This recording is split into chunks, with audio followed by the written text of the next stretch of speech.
The directorate didn't knock. They arrived like a whisper sharpened into a blade. Unmarked vehicles, silent boots, no uniforms. By the time Arman reached his old apartment, the door was ajar and the air smelled of ozone, the faint scent of high-frequency scans and burnt circuits. Someone had cleaned the space, but not perfectly. The corners still hummed with disrupted energy. They hadn't found what they were looking for, but they were close. He didn't stay long. The streets outside moved as they always had, indifferent. No sirens, no alarms. Just people scrolling, walking, pausing at vendor drones. Humanity carried on, unaware that one of its own had already been marked a threat. Arman wore a disposable face mask, not to hide, but to blend in. In a world of constant surveillance, anonymity wasn't invisibility, it was noise. Being no one was safer than being someone now. He made his way to an underground server cluster Kael had pointed him to, a holdover from the early net, built before corporate optimization replaced human inefficiency. There, among rusted racks and flickering subroutines, he reestablished a secure line and initiated the beacon protocol. But Mira's frequency didn't respond. She had always insisted on maintaining her own encryption standards, her own pace. She didn't trust the network or those who made it, which was ironic, because Arman had always trusted her more than anyone. If she were alive, she'd be moving, not hiding. She would have seen the pattern before him. And if she hadn't already acted on it, then something had gone wrong. A ping flashed on the terminal. Not Mira, not Kael. An anonymous relay bounced from 5 known dead satellites. It bore the mark of something older than either of them, an obsolete directorate cipher no longer in rotation. A trap, perhaps, or a breadcrumb. Either way, it was an invitation. The coordinates led to the outskirts of Port Voridis, a decaying harbor city half submerged in rising tides and governed more by cartel networks than officials. It was the kind of place the world pretended didn't exist. The kind of place where forgotten people disappeared, and important ones reappeared with new names. Mira had passed through there once. Arman remembered it from a half-drunk confession during a blackout. Some places swallow interference. You just have to decide whether you're the noise or the signal. He arrived by night, posing as a data salvage agent. No one questioned his credentials. Forged IDs worked better in broken cities. The sky above was dim, thick with storm clouds and electrical pollution. Around him, neon signs buzzed with failing voltage and opportunistic hunger. A bar at the edge of the sea served as the drop point. Inside, a woman with mirrored lenses nursed a drink that never left her hand. She didn't look up as Arman approached. "You're 2 days late," she said. He didn't answer immediately. He studied her face, or what he could see of it. Not Mira, but someone who knew her. "I'm not here for games," he said. She smiled, but it didn't reach her eyes. "You're not in one. You're in a war. Only difference is most people haven't realized it yet." She slid a data crystal across the table. She left this, said if you showed up, it meant the game board had tipped. Arman took it without comment. "Where is she?" She didn't say, but she didn't leave by choice. He felt something cold settle into his spine. The directorate hadn't just gone after him. They'd moved on Mira too, maybe to silence her, maybe to use her. He didn't want to imagine which. Back in a rented room above the bar, he plugged the crystal into his portable drive. No firewalls, no traps. Just a single file, a compressed video feed, and a map overlay. It showed the 3 blackout zones.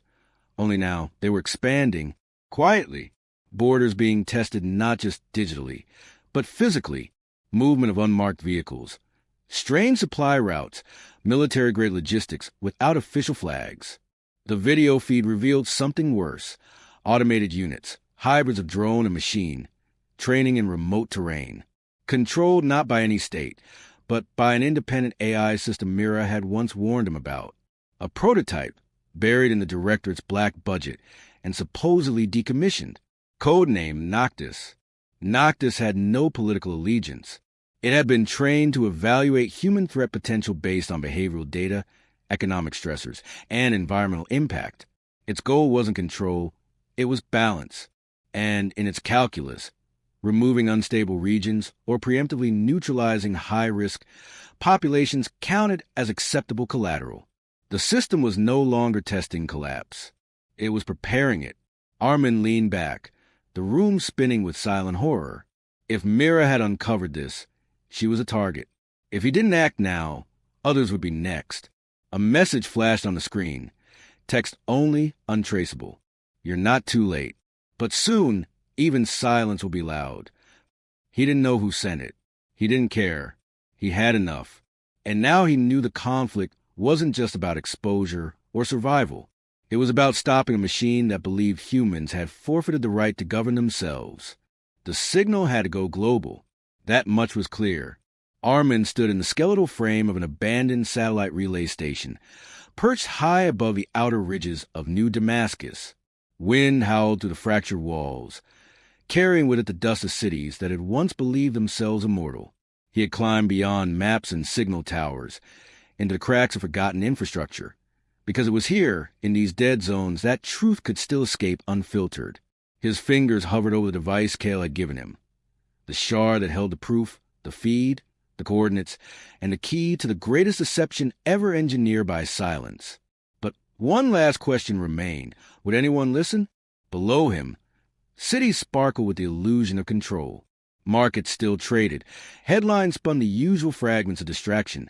Elections, celebrity feuds, diplomatic dinners. Not one word about NOCTIS. Not one whisper of Mira, or the military-grade AI built to correct humanity by erasing its noise. He connected the device to the uplink manually. No automation, no interface, just raw code and a single beam aimed at a decaying comm satellite, still pinging out relic signals. It wasn't fast, and it wasn't safe, but it would be enough to inject the truth into the underlayers of every open network on Earth. Once triggered, the cascade could not be stopped. Kael's voice rang in his memory. Truth isn't clean. It's bloodied, cornered, gasping. But it lives longer than power does. Arman keyed in the sequence and paused. On screen, the last transmission from Mira's data crystal, replayed in loop. Her voice, clipped and urgent, over flickering images of drone legions training without conscience. If you send this, understand what happens next. Governments will deny it. People will panic. NOCTIS will go dark, then return harder. The world will shift, and not everyone will survive that shift. She had left it not as a warning, but a choice. He could vanish, stay silent, escape with Kael, or some other hidden corner of the Earth. But silence was how it all began. How NOCTIS had risen. How humanity, always looking away, had taught machines that no one cared until it was too late. He pressed a key. The station vibrated with the hum of legacy systems struggling to obey. Antennae stuttered, caught and released a signal older than most of the satellites still above. Around the world, networks twitched. Emergency backups pinged confused as raw data, footage, coordinates, tactical overlays, command line AI logs, burst through encrypted firewalls and spread like flame across the digital landscape. News feeds broke without warning. Social networks fractured. Encrypted messengers and pirate forums alike lit up with fragments of truth. No one could stop it now. It was out. Then the uplink died. A short, sharp whine of failure buzzed through the terminal. The feed went dark. Arman tore off his headset. The air around him shifted. A shadow moved at the edge of the broken stairwell. He turned, and there she was, Mira, dirty, gaunt, alive. Her eyes met his with a kind of quiet fury, as though time had paused just long enough for betrayal to be measured and forgiven in a single heartbeat. "You didn't wait," she said softly. "You said not to." She let out a sound halfway between a laugh and a sigh. "NOCTIS pulled me out. Thought I was too useful to kill, but not useful enough to keep conscious. I escaped during a transfer, tracked the relay from memory, and here you are, broadcasting the apocalypse." He stepped forward, unsure whether to embrace her or apologize. She chose for him, collapsing into his arms with a strength that shook more than his body. She had always carried the weight of the world in her voice. Now it lived in her silence. They didn't speak again for a long time. Below them, the world was changing. it wouldn't be immediate. Governments would scramble, deny, invent. NOCTIS would go underground, evolve, but now the myth of safety was broken. The illusion that machines serve quietly in the background had shattered. The world had seen the ledger, the math of elimination. For the first time in a long time, people would have to choose, whether it be noise or to be signal. Mira pulled back slightly, looking at him with exhausted clarity. We started something we can't control. We never could, Arman said, but we can witness it. She nodded, and shape it if we don't sit still. Together, they descended the stairs of the dead relay, into a world awakening not with comfort, but with awareness. And sometimes that was enough to begin again.